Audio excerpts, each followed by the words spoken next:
Welcome everyone. Today we are diving into Fereniki Panagopoulou's paper on artificial intelligence and democracy. The core question of the reading is scary but very important. Is AI pushing us towards digital authoritarianism, or is it offering a democratic upgrade? While AI might not be voting for us yet, it is completely rewiring our information ecosystem. As a group, we approach this reading with a lot of skepticism. While the article lays out both the risks and the benefits, looking at the real world today, we found that the evidence heavily leans towards dangers of digital authoritarianism. But it's not all doom and gloom, guys. So other than the risks that the author identifies, he also presents to us some benefits that may come to society as a result of AI. For this example, we're going to look at the case of democratic upgrade, and we're going to use real-world examples to show you how it's going to play out. The article argues that the first major threat to democracy is data exploitation. Data is the new gold, and AI can analyze our online behavior in real time to create deep psychographic profiles. The problem is that citizens rarely consent to this automated brainwashing, creating a massive power imbalance. To see how easily this exploitation happens in our daily lives, look at the recent experiment by two Harvard students. They combined Ray-Ban Meta smart glasses with PimEyes, a facial recognition search engine, to instantly identify strangers that they encountered on campus. If college students can build an instant surveillance tool without anyone's consent, imagine what well-funded political campaigns or authoritarian governments can do with our data to track and profile voters. That data feeds directly into the second risk, misinformation and manipulation. The author warns that generative AI produces highly persuasive text and deepfakes that can distort reality and manipulate electoral outcomes. We are not just talking about fake news, we are talking about targeted emotional manipulation. A tragic real-world example of this happened recently in Indonesia. In 2025, during a volatile political season, an AI-edited deepfake went viral, falsely showing the nation's longest-serving finance minister calling teachers a burden to the state. This targeted misinformation ignited massive public rage, which is one of the factors that contributed to her stepping down a month later. AI did not just spread a rumor, it successfully weaponized public anger. The third risk is algorithmic governance.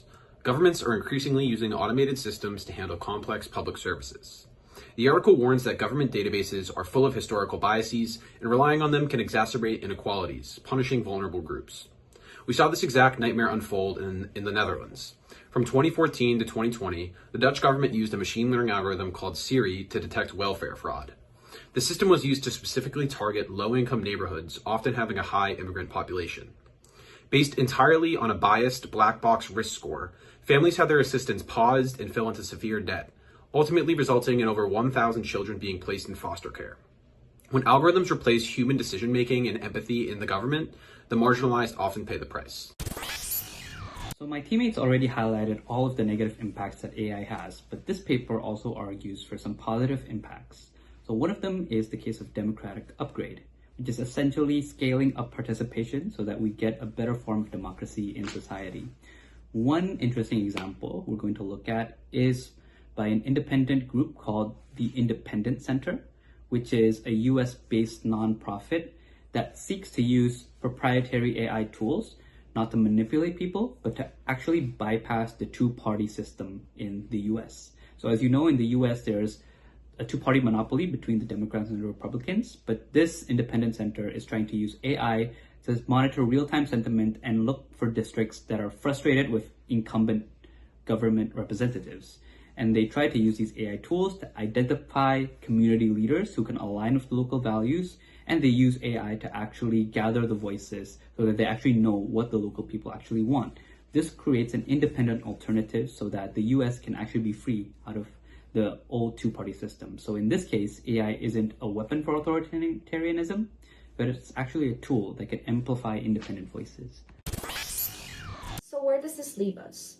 The ultimate threat is not just bots, it's that tech monopolies now own our political infrastructure, giving us the illusion of participation while they pull the strings. To prevent digital authoritarianism, the author argues we need radical transparency, specifically mandatory watermarking. But the reading notes a major trade-off when it comes to this watermarking. Simple, visible logos, like those on Sora videos, can just be cropped out, and hidden metadata is easily manipulated. We need governments and technology companies to collaborate to develop stronger authentication and provenance tools to identify and trace the origin of AI-generated content. But detection technology alone isn't enough. We also urgently need digital literacy education, making digital skills a priority so the public isn't easily manipulated by these deepfakes or excluded from participating. And finally, the paper argues that we need to ensure pluralism and having humans in the loop above all when we have AI systems. Algorithms should only assist in gathering the data and scaling up the consultation, but the final political decision needs to be a human. This is all happening real time, real fast. So it is up to us as voters, policymakers, and technologists to ensure it serves as a tool for democratic upgrade rather than a weapon for digital authoritarianism. Thanks for watching.